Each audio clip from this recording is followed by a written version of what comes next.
Hello, and welcome back to Why Geopolitics Matter, the podcast. In this week's episode, we discuss the further details coming up about the sinking of a Russian ship that may have been carrying nuclear reactors.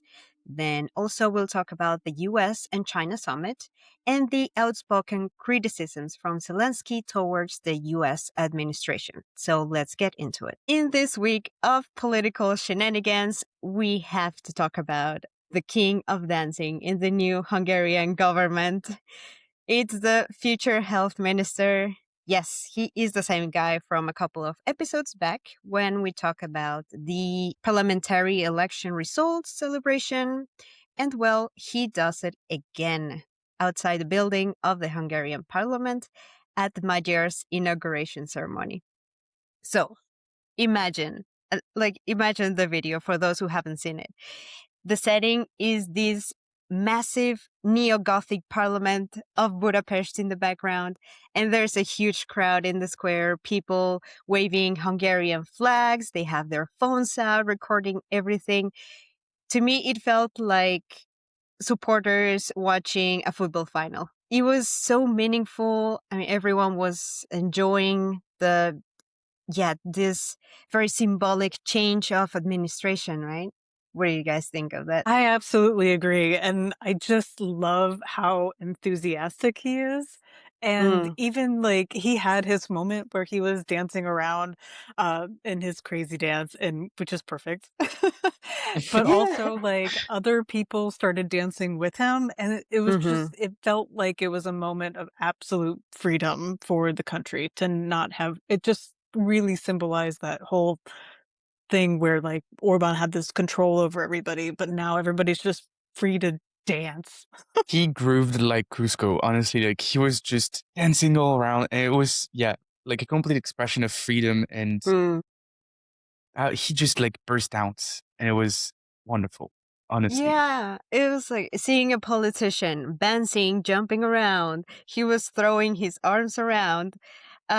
He was doing I learned the name of one of the steps, the duck walk. Like the Yeah. signature step from the AC/DC guitarist.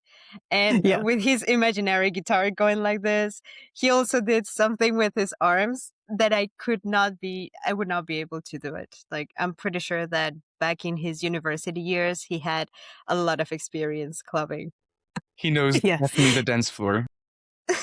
Yeah. And Magyar was also like celebrating as well, but not as carefree, let's say. But he was still like clapping and keeping his serious image. I guess that's still important. Well, he kinda looked like he was enjoying himself too. He knew, like, everybody really loved the dancing, so he was just like, "Yep, I love this. I'm enjoying watching you do this." Yeah, the party knows very well what the people like. So they probably asked him like, go do your thing. And the fact that the clips go viral, I think it's going to give the party a very positive political image. It's going to give them a very strong start. Probably more like a good popular opinion. Definitely. Mm-hmm. Yeah, Yeah, good vibes exactly. right out the gate. Yeah. A little bit of what Macron has been doing. Macron has been trying to interact with younger people and like bringing this for show moments, but in different ways, trying to bring some positive light on his government. And I think that at least on the social media, it counts, especially for people who are not French. Like, we look at these videos and, people think, huh, this is a good pal, or this is a funny Yeah. pal. Yeah. I believe like his communication board did, trying to be objective, it's kind of hard still. Yeah. His communication board did a great job, especially for non-French people. French hmm people, like, we know what he's doing in the country, so it's harder to have this step back. And he is really like flirting with all these recent trends about, um, like the funk music being like doing like very badass clips about French politics and the French army and all that. So Yeah. flirting with that, it works internationally internally, I'd say it's so-so.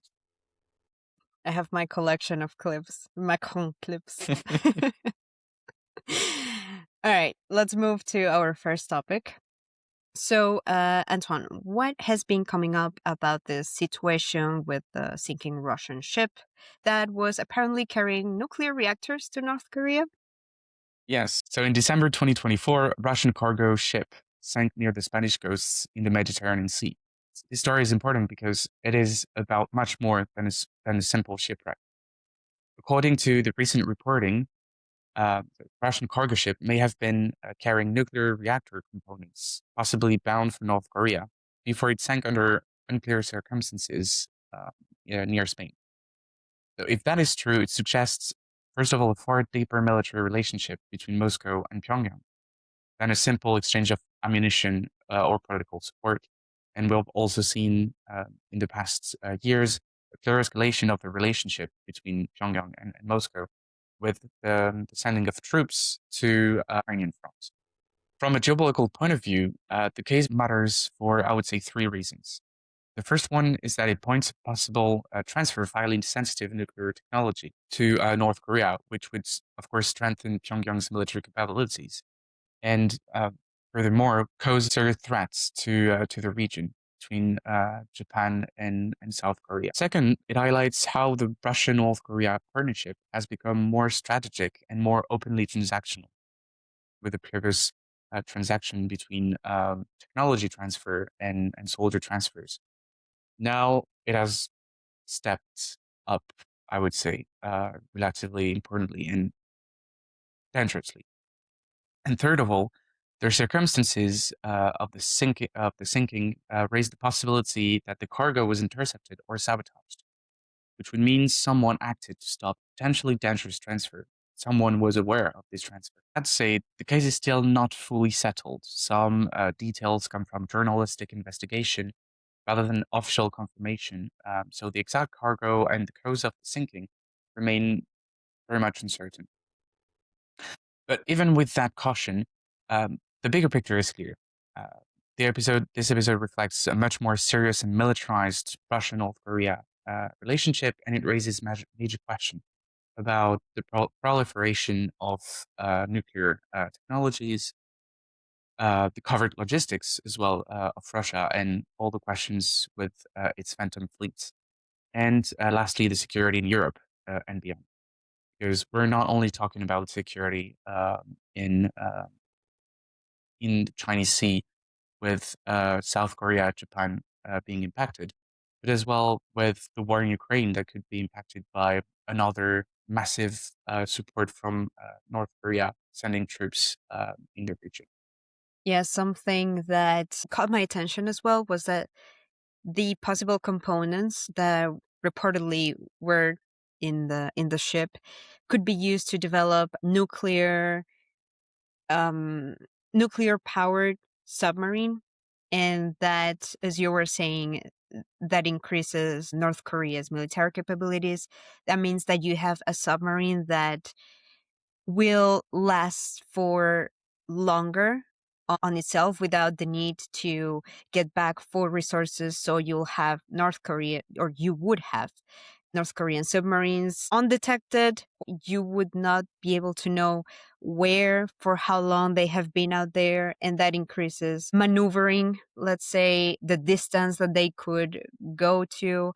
So it's something that neighboring countries will, and even the United States should look at more closely. It directly directly impacts, I would say, even the entire world because it gives Mm. North Korea leverage and an important leverage on every other countries because it would become de facto another nuclear country. So that is very important, and it raises also like a possible future transaction between Russia and North Korea because, of course, it's amazing that you have a nuclear submarine, but you still need the fuel to run it. Mhm. So, as we know, Russia is still one of the main supplier of uranium and of nuclear resources. So it would give also a leverage for Moscow to control, or at least enable them for another transaction with North Korea, which would continue to be still very dangerous for the rest of the world. The other thing is that Russia is still able to work in this shadow economy by using their shadow fleet to turn off their trackers, endanger other maritime vessels, and that's what this boat did. It turned everything off until it needed to be rescued, which is how Russia has been operating and moving all of their products to sell around. So they're skirting all the way around Ireland to get their stuff over to North Korea. So it endangers maritime activities, but it also nobody knows what's in it, so that could be an environmental issue as well off the coast of Spain, so you don't know what exactly is in there. That's gonna be like a huge problem between the two countries 'cause, that's what I took away from it. I thought it was, definitely one of those, issues that needs to be brought up when people talk about maritime trade and making sure that everybody has their safety mechanisms working properly. This also keeps the Russian war economy going because they're able to sell all those products by avoiding sanctions. So it's just so complicated that it hits all these different parts of everything that's going on in the world right now. Yeah. To be honest, it makes me think very much about the explosion and the sabotage of Nord Stream 2 pipelines. Because you have so much possible deniability of what's going on. First, Mhm. from Russia, because, well, you don't know what they are going and what they are doing with these ships.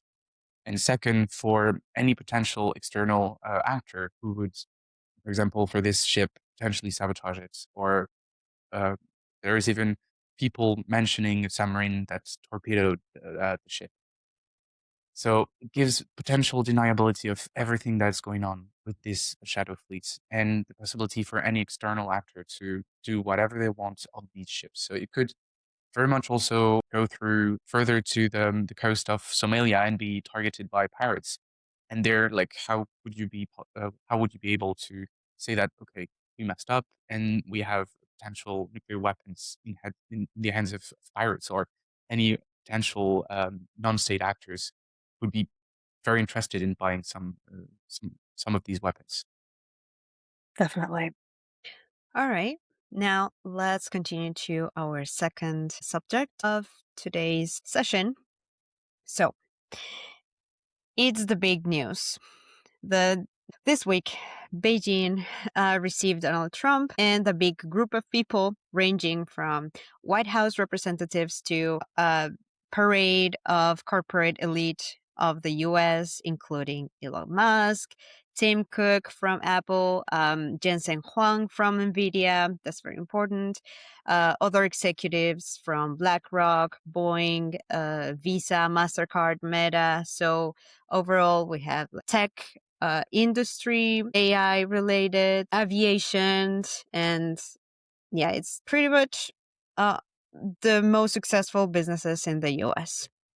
Now, this visit is particularly important because it's the first presidential visit in almost 10 years. The last one was in 2017, November 2017, and it was Mr. Trump as well. And the imagery clearly mattered. As usual, red carpets, honor guards, massive Chinese and American flags in Beijing. Uh, Xi Jinping received Trump inside the Great Hall of the People, which is one of the most symbolic buildings of the Chinese statecraft.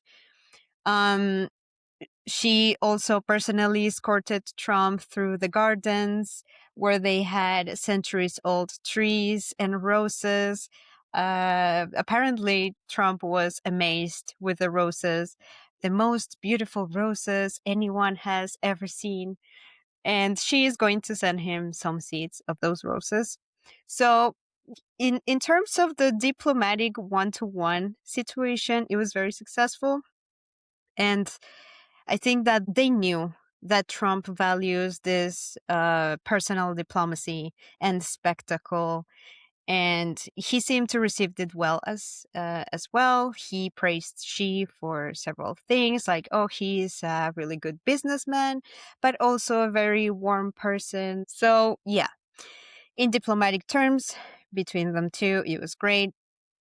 However, in terms of business or deals, we don't know much yet. Marco Rubio said in an interview that he couldn't disclose much, that there would be an official statement telling the public what was agreed on.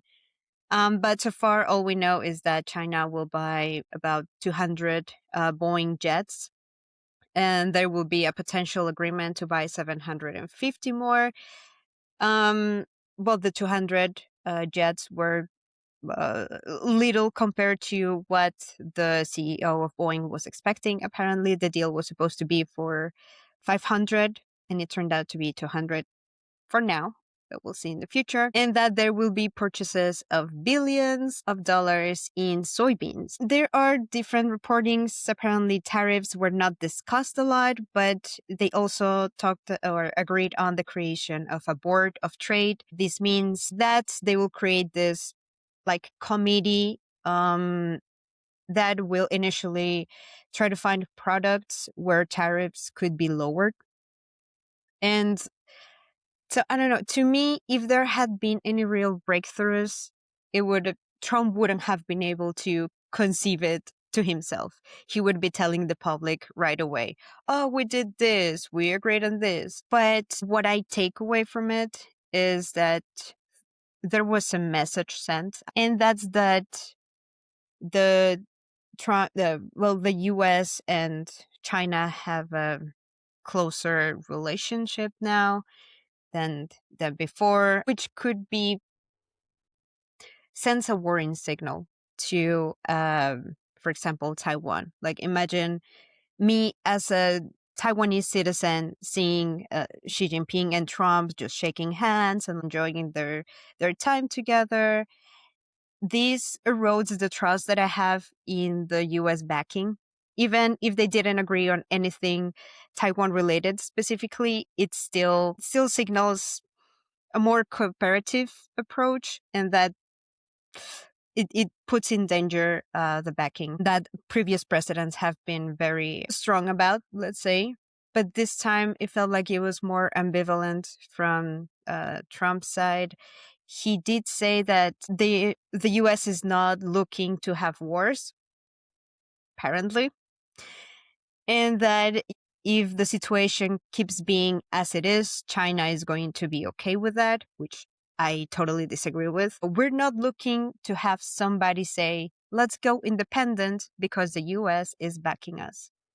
So he tries to stay in his same stance, but also giving like small signals that he's not going to do anything for Taiwanese independence. And as I was saying, I don't think that he understands that the status quo is not going to continue forever, and that at some point China will try to force itself on Taiwan. But I guess that for now, as long as it doesn't happen during his administration, he doesn't need more problems, right? Well, I also read something really interesting about the meeting during the Great Hall of the People. President Xi said that the world had reached a new crossroads.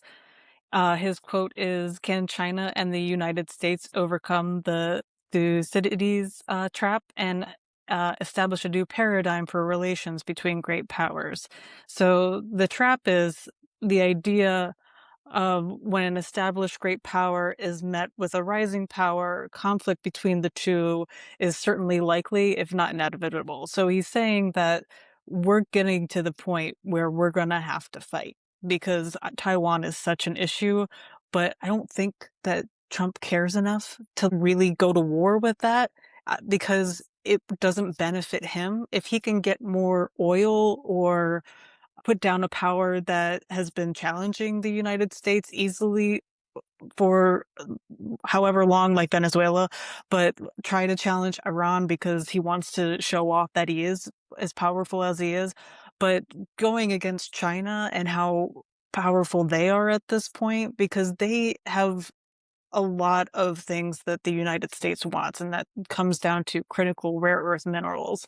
And having 70% of the world's rare earths, access to all of them, is going to be a huge thing in the future, and China knows it. And when he brings up this trap, he's saying that there is going to be a conflict, there is going to be a challenge to the hegemon. So it was that was a moment that I thought kind of changed the, balance, but, as as you said, most of it hasn't been released. We haven't heard everything. We heard about the Boeing planes, but we haven't really heard everything that has been successful during this, it's not a state visit, it's just a work trip. I think on what you said, I would say that that's probably why we see that much the US going back to uh, previous countries that they've been ousted of. I'm thinking about mostly African countries, but Nigeria, they started again some military operations, at least some military backing of the Nigerian military, which would potentially give leverages for the US to obtain some resources. And it's definitely the same for what has happened in Democratic Republic of Congo, where they've been involved in the peace agreements between the DRC and Rwanda. So that would be interesting as well to see how they would be able to maintain that much of a grip on external resources. But also, I would say that Taiwan remains important, especially because of semiconductors, and it's the I would say the biggest advantage that they have. And if Trump's would do something, it would probably be around that. And it would be economically speaking and not in terms of military or any other powers, but potentially more about more economic related. Yeah, the whole conversation around semiconductors and chips, it's very interesting from what I read. These other companies, right, like financial companies, AI and tech, were there in order to hopefully get access to the Chinese market. Like, we cannot deny that the Chinese population and their demand would mean a lot for those companies.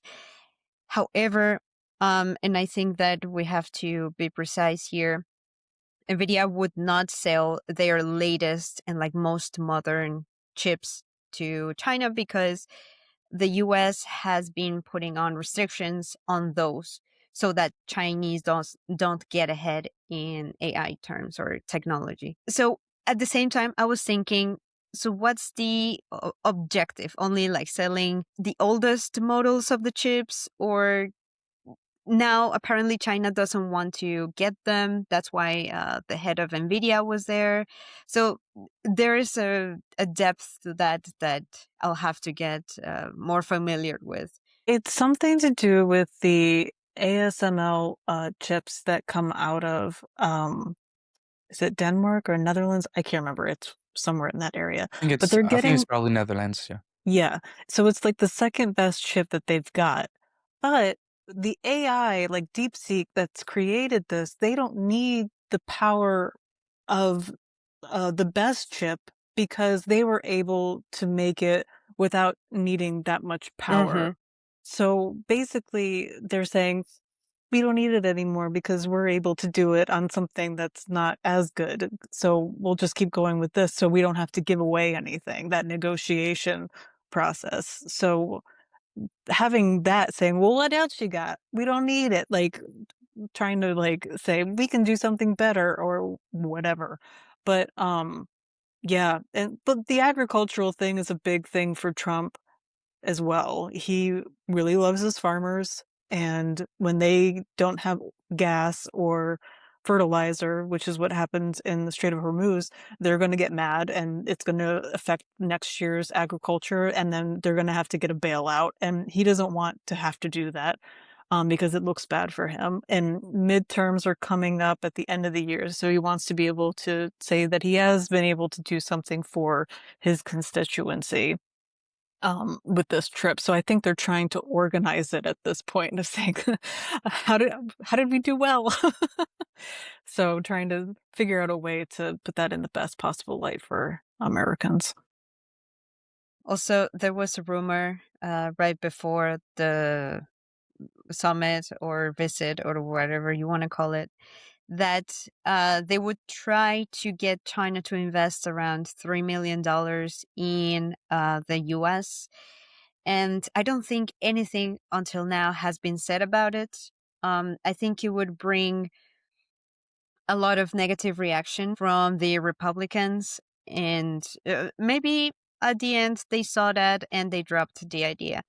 Well, they've been telling them for so long that they don't want any Chinese infrastructure because if there is Chinese infrastructure, then they'll be able to get into your homes. And they've been scaremongering for so many years that if they were to come around and be like, "Hey, you're gonna have a Chinese phone now. You can get Huawei. Like this is gonna be great. You should buy their products and use all the TikTok you want." But people don't have that short of memories, I think. I want to believe that they think that I think that they've just been scaremongering for so long, they don't want to, like, lose that balance, if that makes sense. Now, let's continue with our third and final topic. So, Meredith, tell us a little bit more about these criticisms from Zelensky and like the whole, situation. So, American-backed peace talks to end the fighting in Ukraine have been halted since late February, when the first bombs fell in Tehran. In pushing Ukraine to trade territory for peace, the Trump administration is still choosing a strategy of putting more pressure on the Ukraine side than on Russia. And Zelensky's been complaining about the 28-point peace plan from late 2025, which would require Kyiv to surrender territory and significantly reduce the size of its army and relinquish some types of weaponry, according to some of the officials from the United States that are familiar with the proposal. So Ukraine is no longer seeking as much support from America since it has had years to build up its own defense production. So now Kyiv is also openly looking for support elsewhere. Uh, Zelensky has been publicly grateful for continued support from Germany and Italy for helping Mm. Ukraine while the war in Iran threatens Kyiv's supply of weapons. He has also reached agreements to help other countries in the Middle East to defend themselves against Iranian drones. We've heard lots of reporting about this in the UAE. And these are significant deals that would build new security relationships as well as reinvest in their own defense industry, which is important because if you're able to sell the products as well as manufacture them, you've got that war economy that Russia has been living off of.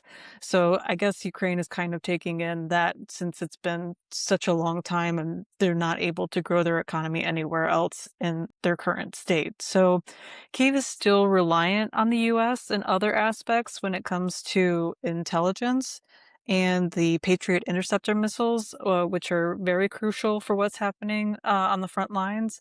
But most of all, the US is the great power that is able to play mediator between Ukraine and Russia. The US allowed sanction exemptions for Russian oil during the Iran war.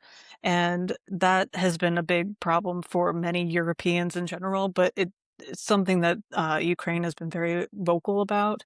And they're also not happy with the fact that they haven't been getting any meetings with Trump's negotiators. That's Steve Witkoff, who is his golfing buddy, and Jared Kushner, his son in law, who's also financially backed by Saudi Arabia for his hedge fund. So they're both interesting characters, but they've been spending a lot more time in Russia and they haven't visited Kyiv at all. So it really underscores the frustrations that the Ukrainians have been feeling left behind on all of this. So they're kind of trying to make more relationships with a whole bunch of different people now that they know the US is kind of checked out. Well, I would say that was kind of predictable since the beginning of the war when we were seeing, I think it was still the Biden's administration. It was more like a contractual assistance to Ukraine, where it was like, okay, you can use our weapons, but only to a certain degrees. which completely prevented Ukraine from targeting effectively Russian military sites and strategic sites. And then with the unpredictability of the Trump's administration and seeing that they are nearly on the edge of dropping NATO, and at least they are sure dropping of European countries on a lot of points. Well, it's a continuous political, I would say, Hmm. from the US, especially in Europe. And that's probably as well why we see that much that Trump is not that much interested in Europe anymore and is facing more towards the Pacific. Well, I do want to challenge you a little bit on the Biden administration because I think they didn't know what capabilities Russia would strike back with. I think they wanted to make sure that there wasn't going to be a massive nuclear weapon that headed towards Ukraine. So they tried to do it in a way of keeping Ukraine in a defensive mode instead of offensive. Yeah, more But like trying to prevent an escalation. I completely yeah. agree.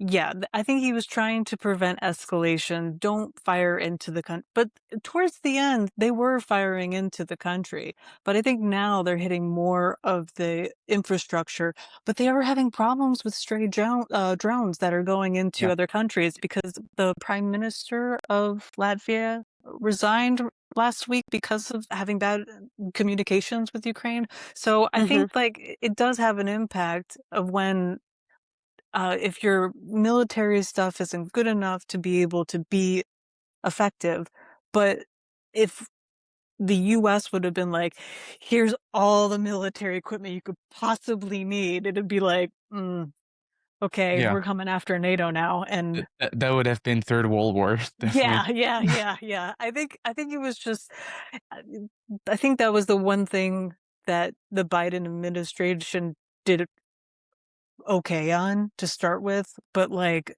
of course, they dithered way, way later and, of course, never got out of the situation. So, yeah. And I think it was also like very complicated at this moment because it was almost the end of its administration of this administration, but it was very complicated to see already that the war would last for so long. Yeah. So it was February 2022, like right in the middle of his administration, he just botched getting out of Afghanistan.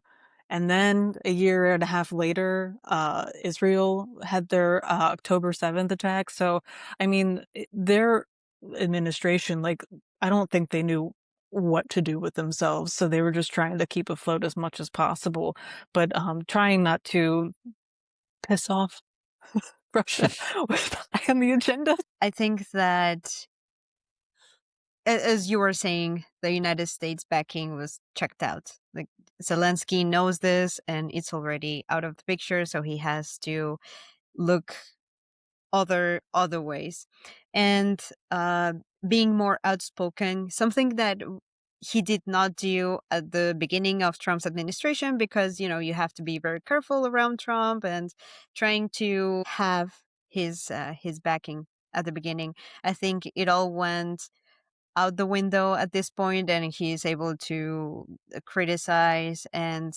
that is also, being outspoken is also a way of bringing the conversation back in the spotlight, because with these other crises that we've been having, with the Iran war, with Israel, with the even the China visit, um, the Ukraine discussion has lost its the spotlight in the public opinion. So this is another way of bringing it back and mobilizing resources, reminding European countries that this is still taking place and the importance of it. I totally agree. And he's learning from the best, from Maloney and Sanchez and Spain. So those leaders are fighting against him now. People are talking back because you can Hmm. only really get him to respond by like standing up to him. Thank you so much for listening. If you enjoyed this episode, make sure to subscribe and follow us on YouTube or wherever you get your podcast. And stay tuned to keep unpacking why geopolitics matter. Thank you, everyone. Thank Bye. you. For more articles on why geopolitics matters, don't forget to subscribe to our newsletter at whygeopoliticsmatter.com.